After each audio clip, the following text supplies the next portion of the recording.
Yo what's up guys, welcome back to my channel. So आज की इस वीडियो में हम लोग पढ़ने वाले हैं चैप्टर नंबर 2 ज्योग्राफी क्लास 7 का inside our earth. Let's start. The earth our homeland is a dynamic planet. It is constantly undergoing changes inside the outside. Have you ever wondered what lies in the interior of the earth? What is the earth made up of? हाँ, सो इधर दिया गया है, आपको पता है हम जिधर रहते हैं होमलैंड अपनी अर्थ प्लैनेट है, उधर अंदर वो अंदर जाती ही रहती है, बहुत अंदर जाती रहती है।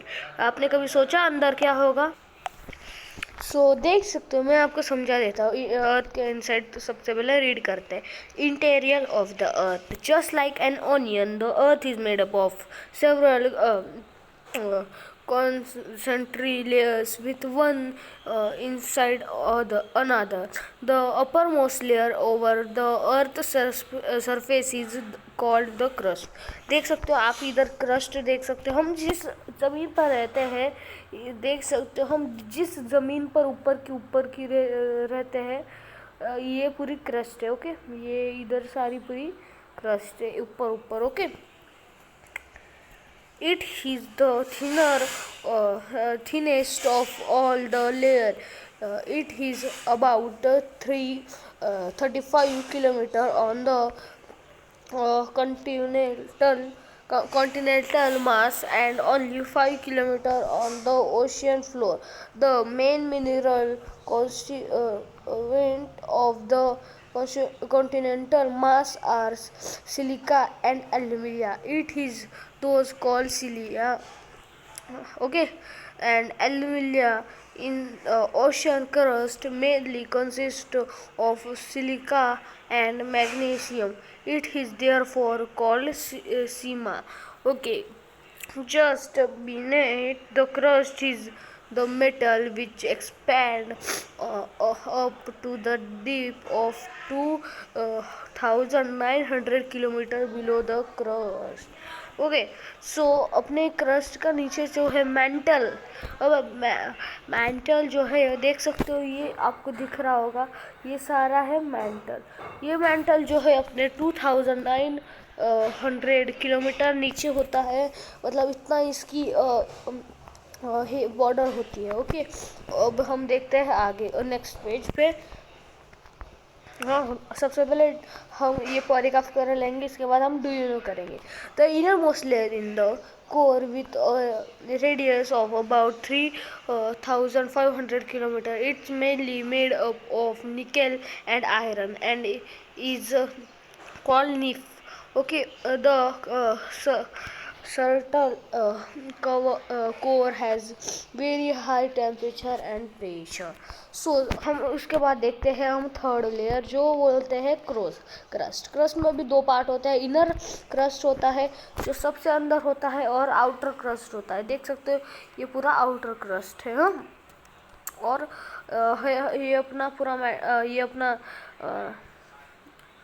मेंटल है, और ये अपनी पूरी क्रस्ट है, कोर है, inner core, outer core. Okay, अब हम देखते हैं अपनी डू यू नो का।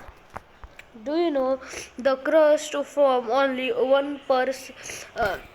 1% of the volume of the earth.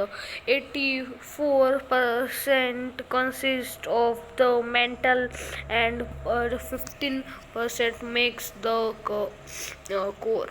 The radius of the earth is 6,371 kilometre.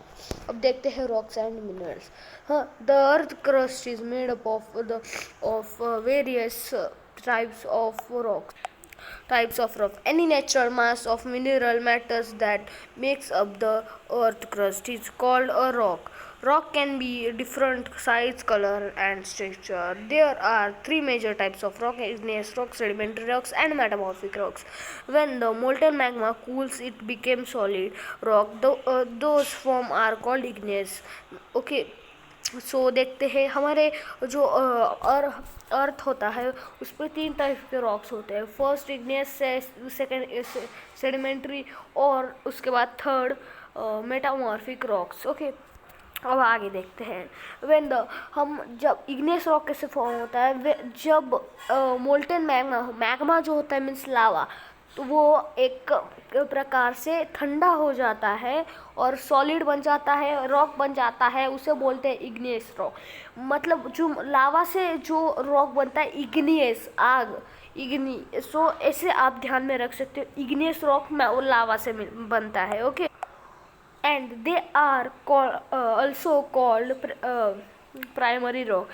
There are two types of igneous rock. Okay, उधर दो टाइप्स के इग्नियस रॉक होते हैं। पहली टाइप अपना रॉक होता है, वो होता है intrusive rocks. Intrusive rocks and igneous extrusive rocks. Can you imagine lava coming out from the volcano? Lava is actually red molten magma coming out from the interior of the earth on its surface. When this lava comes on the earth's surface, it rapidly cool down and become solid rock. From in such way, they on the crust are called extrusive igneous rock.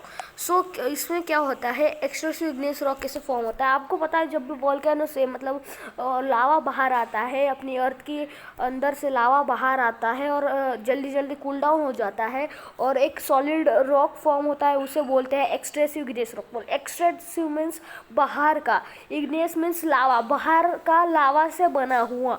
Okay, they have a very fine grain structure. Okay, अब देखते हैं। For example basalt, the Deccan plateaus is made up of basalt rocks. Sometimes the molten magma cool down deep inside the earth's crust.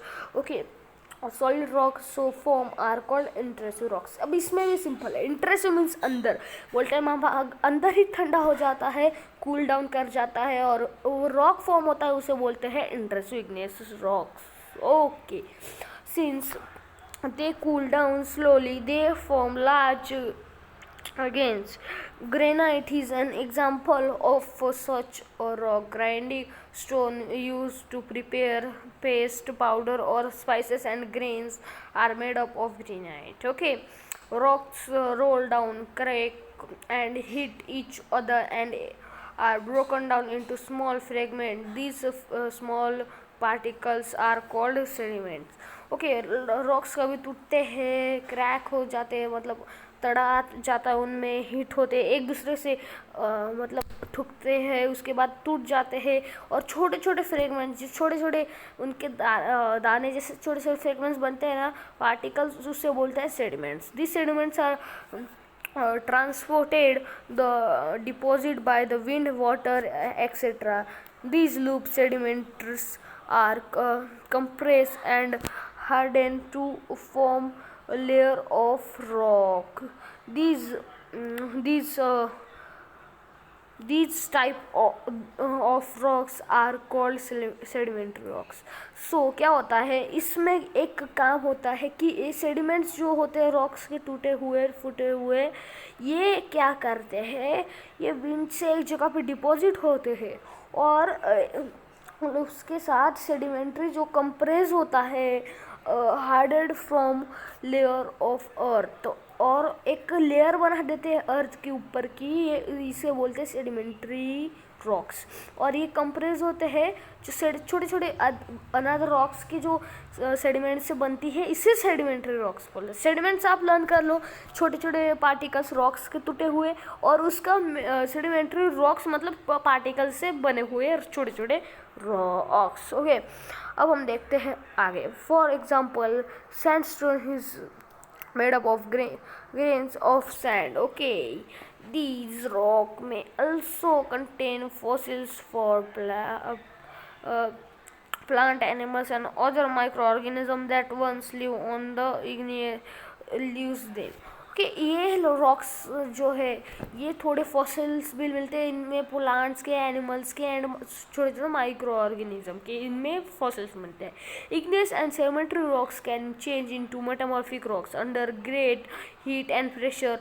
For example, clay changes into slate and limestone into marble. So आपको मैं बताता हूँ ये क्या होता है. Igneous rock जो होता है एकदम हीट और प्रेशर के चलते हुए अपने अर्थ के अंदर हीट और प्रेशर के चलते हुए सेडिमेंट्री रॉक एंड अपना इग्नियस रॉक जो है मिलते हैं और कम मिलके बन जाते हैं metamorphic rock. Rocks are very useful to us. The hard rock are useful for making a road, house, and buildings. You use stone in many games. For example, 7 stone pit 2, hope, scotch, सब kit okay 5 stone. ऐसे बहुत सारे game में अब खेलते होगे stones के साथ, रॉक्स के साथ. ओके अब हम देखते हैं इधर ये लेट्स डू जो है वो हम नहीं करेंगे. You will be surprise to know that one type of rock change into another type of rock under certain condition in cyclic manner. This process is transformation of the rock from one to another is known as the rock cycle. You have already learned when the molten magma cools down into solid to become igneous rock. These igneous rock are broken down into small particles and those transfer are deposited from sedimentary rocks. When the igneous rock and sedimentary rocks are situated to heat and pressure, they change into metamorphic rock. The metamorphic rock, which are still under great heat and pressure, melt down into form molten magma. This molten magma again cools down and solid into igneous rock. So क्या होता है, एक बात एकदम simple cycle है. इसमें सबसे पहले क्या होता है, लावा. इधर देखो, आप इधर देखो. ओके सो ये मेल्टेड मैग्मा है. इससे सबसे पहले क्या होता है, इग्नेस रॉक. इग्नेस रॉक के एक तो इग्नेस रॉक के सेडिमेंट्री रॉक के साथ ये देखो इग्नेस रॉक और के सेडिमेंट्स और ये सेडिमेंट्री रॉक्स के सेडिमेंट्स, इन दोनों को इधर मिलने के बाद मेटामॉर्फिक रॉक क्रिएट होता है. ओके और वो मेटामॉर्फिक रॉक जो होता है हीट के अंदर सिचुएट होने के बाद वापस वो पिघल जाता है और उसके बाद क्या होता है, उसके बाद ये वो फिर से मोल्टेन मैग्मा बन के इग्नेस रॉक फॉर्म होते हैं और इससे कंटिन्यूसली साइकिल चलती है. Rocks are made up of different minerals. Minerals are the naturally occurring substance which have certain physical properties and definite chemical composition. Minerals are very important to humankind. Some are used for the fuels, for example coal, natural gas, and petroleum. They are also used to industrial iron, aluminum, gold, etcetera. In medicine is fertiliser. Okay minerals जो होते हैं वो होते हैं fuel, gas, natural gases, coal. ये under जो अर्थ मिलते हैं जैसे कोई ये अपना मेटल जैसे कि एल्यूमिनियम, गोल्ड, ये सब भी अपने क्या होते हैं, मिनरल. और अपने जो इसमें होते हैं मेडिसिन में वो फर्टिलाइजर होते हैं. सो इसके बाद हम करने वाले हैं इसके बाद मैं एक वीडियो डालूंगा, उसमें हम करेंगे चैप्टर नंबर 2 की एक्सरसाइज. ओके सो इस वाले वीडियो में बस इतना ही. अगर आपको वीडियो अच्छी लगी होगी तो वीडियो को लाइक कर दीजिए, चैनल को सब्सक्राइब करके अपने दोस्तों के साथ जल्दी वीडियो को शेयर कीजिए. तो बाय बाय.